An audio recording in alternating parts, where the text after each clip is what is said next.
മുഖ്യമന്ത്രി വി.ഡി. സതീശന് വേണ്ടി ജനങ്ങളെ വഴിയിൽ തടഞ്ഞ് പോലീസ്. മുഖ്യമന്ത്രി കടന്നു പോകുന്ന വഴികളിൽ വാഹനങ്ങളെയും വഴിയാത്രക്കാരെയും തടഞ്ഞു നിർത്തിയാണ് പോലീസിന്റെ ഗതാഗത ക്രമീകരണം. വഴിയിൽ റോഡ് ബ്ലോക്ക് ചെയ്യുമ്പോൾ കാത്ത് എൻ്റെ വണ്ടിയായിട്ട് ഞാൻ കിടക്കുവാണെങ്കിൽ, നിങ്ങൾ ആരെങ്കിലും കിടക്കുവാണെങ്കിൽ 5 മിനിറ്റൊക്കെ ആവാം, അരമണിക്കൂറായില്ല, 1 മണിക്കൂറായില്ല, എവിടെയൊക്കെ പോകേണ്ട ആളല്ല, അതൊന്നും വേണ്ടെന്ന് പറയും. അത് ഞാൻ ആ വഴിയിൽ നിൽക്കുന്ന ഒരാളായി, അല്ലെങ്കിൽ ആ പോലീസ് സ്റ്റോപ്പ് ചെയ്തിരിക്കുന്ന അകത്ത് ഒരു കാറിലിരിക്കുന്ന അത്യാവശ്യത്തിന് പോകേണ്ട ഒരാളായി ഞാനൊന്ന് സങ്കല്പിച്ചു നോക്കി. അപ്പോൾ ഞാനെടുത്ത തീരുമാനമാണത്. അധികാരമേറ്റെടുക്കും മുമ്പ് വി.ഡി. സതീശൻ പറഞ്ഞതാണത്. മുഖ്യമന്ത്രി പിണറായി വിജയന്റെ വാഹനവ്യൂഹം കടന്നു പോകാൻ പോലീസ് ഒരുക്കിയ ക്രമീകരണങ്ങൾ ഏറെ വിമർശിക്കപ്പെട്ടിരുന്നു. അതിനിരയായ ജനം സതീശന്റെ പ്രഖ്യാപനങ്ങൾക്ക് കൈയടിച്ചു. എന്നാൽ കേരളത്തിന്റെ മുഖ്യമന്ത്രി കടന്നു പോകുമ്പോൾ റോഡുകളിൽ സംഭവിക്കുന്നത് എന്താണ്?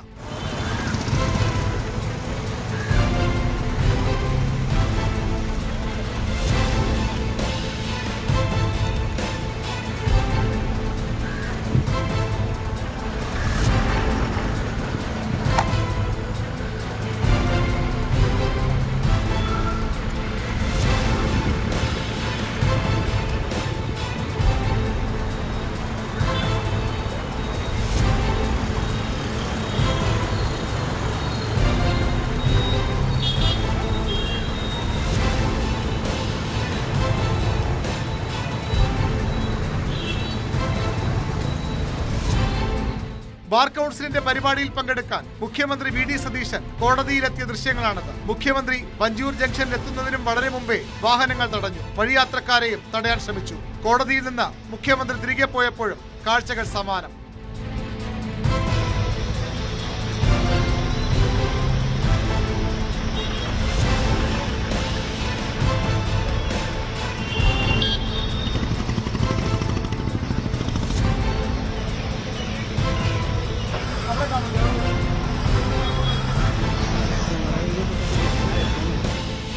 മുഖ്യമന്ത്രിയുടെ തലസ്ഥാന നഗരത്തിലെ യാത്രകൾ ഇപ്പോൾ ഇത്തരത്തിലാണ് പോലീസ് ക്രമീകരിക്കുന്നത്. പോലീസിന്റെ ഈ ക്രമീകരണങ്ങൾ മുഖ്യമന്ത്രിയുടെ അറിവോടെ അല്ലെന്ന് വേണം കരുതാൻ. മുഖ്യമന്ത്രിയുടെ ശ്രദ്ധയ്ക്ക് അങ്ങയുടെ യാത്രയുടെ പേരിൽ പോലീസ് ജനങ്ങളെ ബുദ്ധിമുട്ടിക്കുന്നുണ്ട്. വി. അരുൺ, ന്യൂസ് 18 തിരുവനന്തപുരം.